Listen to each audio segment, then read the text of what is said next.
Jim, you're right. Jim had said, Ed, just go out on that big red dot, take a moment, look over the audience, take a deep breath, and just relax. The other thing you told me, that works pretty well too. I got to say, you people are absolutely the best looking group of naked people I've ever seen. Hands at you, not you so much, sir, but the rest of you, yes.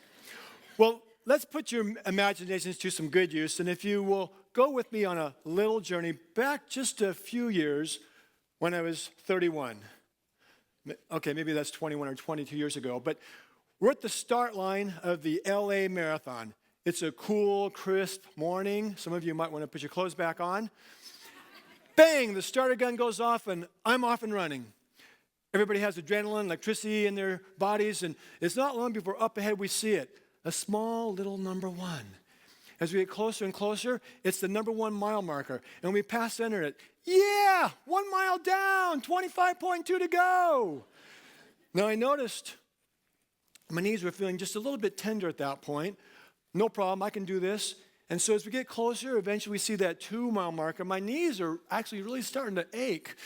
And my fast run goes to more of a slower jog, and I start to walk a little bit and try to run, and some people were passing me, and every so often one person will pat me on the back.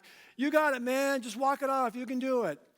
There's that 2 mile mark. We pass underneath that. 2 miles down. 24.2 to go. And it takes forever. And eventually, there's that 3 mile marker. And when I pass that marker, my enthusiasm is not quite so high any longer. My knees are really killing me at this point. And you know, it's not long after I pass that marker that I decide that I'm not going to be able to make it. I cannot do 26.2 miles. So I turn around. Now imagine a sea of people all coming like a stampede in one direction, and I'm that lone fish that turns around going against the flow. And I'm trying to keep from getting stampeded and trampled and making my way to the side. And people are making comments, dude, the finish line's that way. Hey, buddy, are you lost? Now, of course, they meant that all in good fun, but to me, those were painful words. I'm looking in their eyes as they go by, and they're full of excitement. And my eyes are starting to mist. I'm seeing the end of my dream. I can't look in their eyes any longer. I look down at my feet, and they go by. There's the runners, the joggers, the walkers, the slower walkers, and finally, the very last straggler makes their way by me. I can hear their footsteps and voices fade in the background. I hear a sound up ahead over my head, and I look up, and there it is. It's that 2 mile banner. You know, just minutes before when I saw that, I was so excited, so full of anticipation, and now I look at it, I hate it. I want to just rip it off, shred it up, and stamp on it. And I notice also there's something I'm stepping on, and the street is littered with thousands and thousands of discarded white paper cups from the water station. And there's a few volunteers left that are just sweeping and shoveling these up into the garbage, and that's really my marathon dream. Trampled underfoot, thrown in the garbage. The next 2 miles back to my car were the longest, loneliest miles of my life. A few weeks later, I had a chance encounter with a marathon veteran, and I lamented my marathon failure story to him. And he said, Ed, you know, maybe it's all the hard miles you ran as a teenager. Maybe you ruined your knees. Maybe you'll never run a marathon again. So let me take you back in time to what he was talking about. And we'll go back beyond when I was a teenager, back to when I was 12 years old. This is the mid-70s. There's a brand new jogging revolution, and I wanted to be a part of it. But my foster mother said, no, Eddie, you can't run. Running will stunt your growth. I swear that's exactly the way she sounded. To this day, when I think about it, I shudder. But you know, at night, when everybody was in bed, fast asleep, my foster brother Gary and I would sneak out our bedroom window out onto the country road. Now, Gary was just a troublemaker. He just wanted to break the rules. I wanted to run. And on that country road at night, with the stars in the sky and the beautiful moonlight, I discovered a joy, a passion for running. Now we can move up to my high school years. I was a senior in high school. I'm 17. I'm now going to a boarding school, so I'm no longer under the watchful eye of my mother-in-law. I'm going to pay for that one. My foster mother.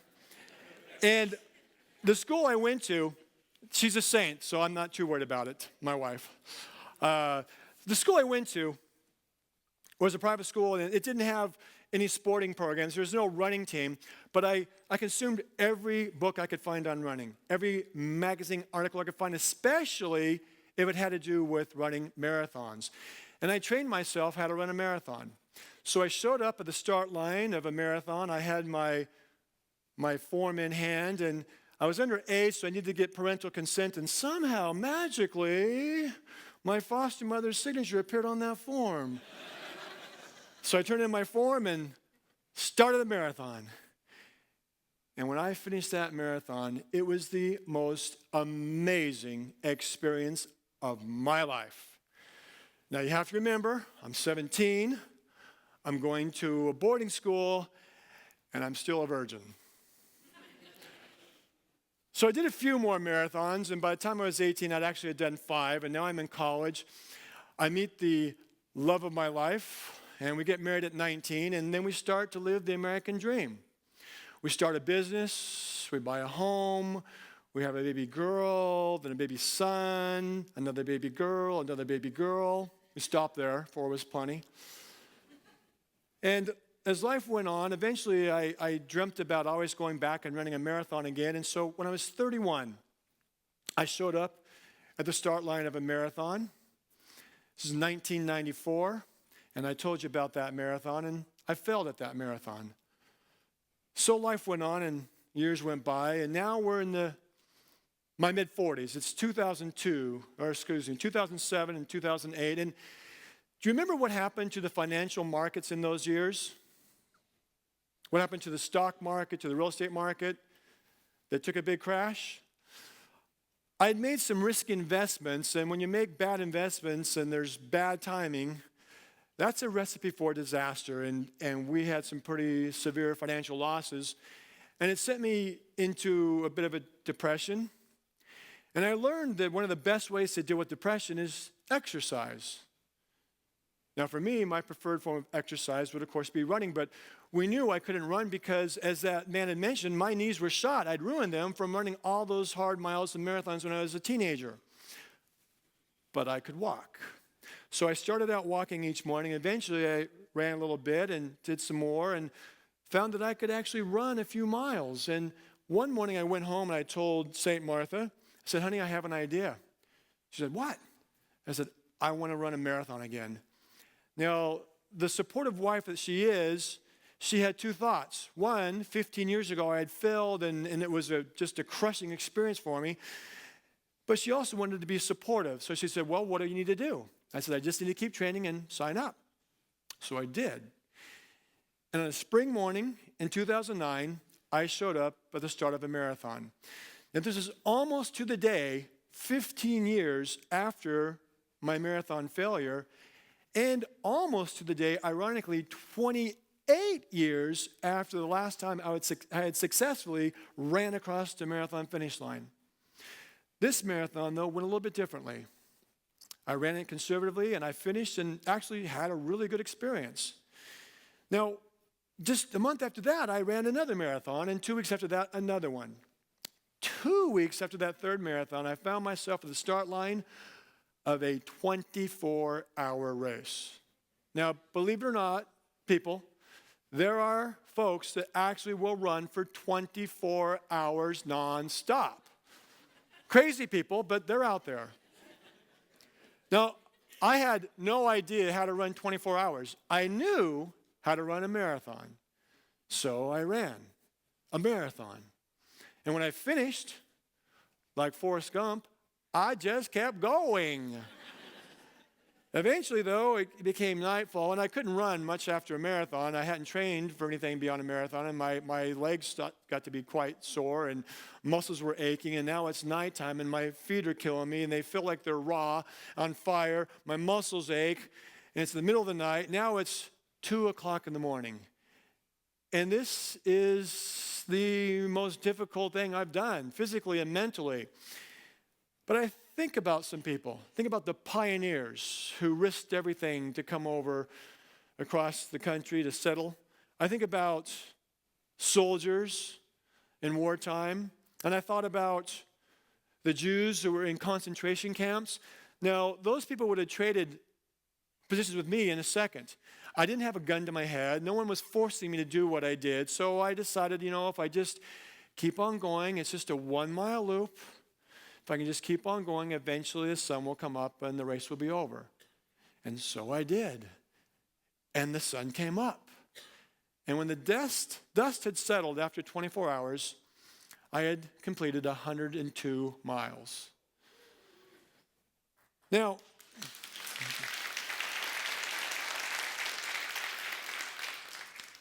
how is it that I was washed up at 31, a marathon has been, my knees were ruined, and now in 2 months' time, I had completed 3 marathons and a 102-mile race? Well, I'll tell you how it is. When I was 31, I didn't have time to run. I didn't have time to train properly. When I was 46, I trained. I did the work that I needed to do to be prepared for a marathon and for a 100-mile race. And my knees actually were just fine. Well, after that 100-mile race, I was bit by the bug. And I started running every race I could find. I was a running fool. I'd run marathons, 50-mile, 100-mile races. 2 years later, I found myself at the start line of the toughest foot race on the planet. This is a race that's so exclusive, only 100 people around the world are invited to run this race every year. This is a race that's in Death Valley. It's 135 miles through the middle of the desert in the middle of July. I finished that race, and I have to tell you, next to the birth of my children, it was one of the most amazing experiences of my life. Now, it just so happened that when I finished that race, I had done quite a few races up to that point, and going back 365 days, I had actually done enough marathons to set a brand new world record. The most marathons or longer in a single year. And I completed 135.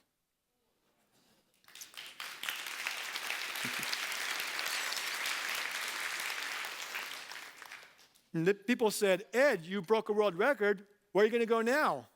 Well, of course, my answer was Disney World. Some of you younger people, you won't get that one. So what do you do when you've broke a world record? Well, you look for another world record to break. And the next one I found was the world record for most 100-mile races in a year. So the plan was to do that in 2013. 2013 came, and I started to run 100-mile races at the beginning of the year, and by March, I actually had an injury. I had to take a few months off, and so my dreams of having another 100-mile or another world record were crushed temporarily. But I did what I needed to do. I rested and got my body back to where it needed to be. And by the end of 2013, in December of 2013, I was in better shape than ever. And I was able to set some American age division records, the 200K, the 24-hour race. That very first race I did over a marathon, I actually got to be pretty good at doing those. And I set the record for the most miles in 24 hours for 50 to 50-year-old age group. And I did 144.6 miles. 2 weeks after that, I did my first 6-day race, and I broke the American age division record for that one. I did 476.6 miles, all on a 1-mile course. It's fun, trust me. It really is. So, Now it was 2014, time to go for my world record. Unfortunately, when I finished that race, I had gotten a growing pull, and I was on crutches for 10 days, and I had my first race coming up. So I got rid of the crutches and went out to walk, and I walked. There was a cutoff time of 30 hours, and I made that cutoff time with 4 minutes to spare. I was the last runner to finish. The next race was very similar, but after that, things got better. By mid-April, I was running quite well, and from mid-April to mid-July, I ran 13 weekends in a row, a 100-mile race every weekend, and that 13th weekend was back at that crazy race through Death Valley. I've actually been honored to be invited there 5 times and completed each time. So now we get to the end of the year, and I have one last race to do. It's another 6-day race. I did finish that one, and I did over 400 miles, and that was a new world record, 41 100-mile races in 1 year.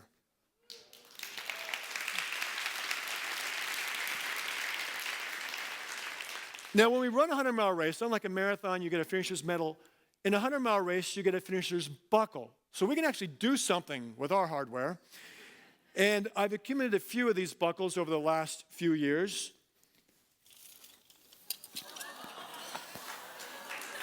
Now,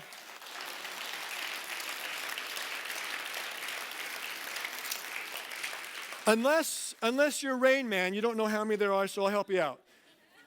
There's 108. There are exactly 5 people in the world who have completed over 100-mile races. But it's easy to spot me.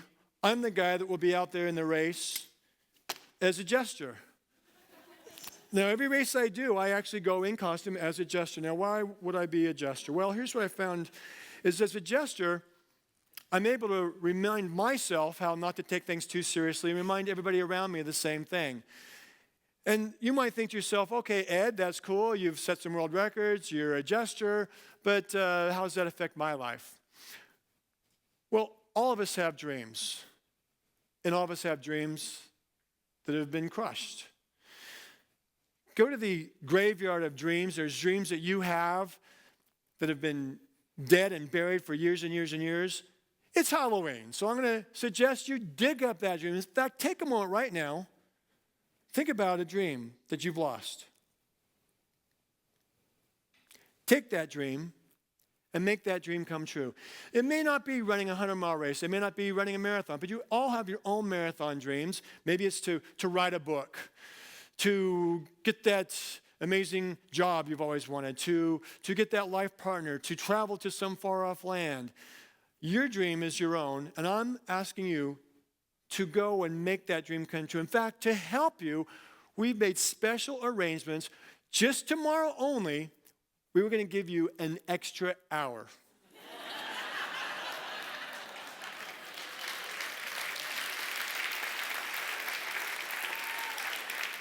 The clock rolls back tonight. Don't forget to roll your clock back. But that means tomorrow you have 25 hours. Don't squander that extra hour. Now, I would suggest go out and run, but you may not, and I wouldn't say run for an hour. If you haven't been running, run for 15 minutes. But take that dream. Dream big. Believe bigger. And turn the impossible into I'm possible. And put on some clothes.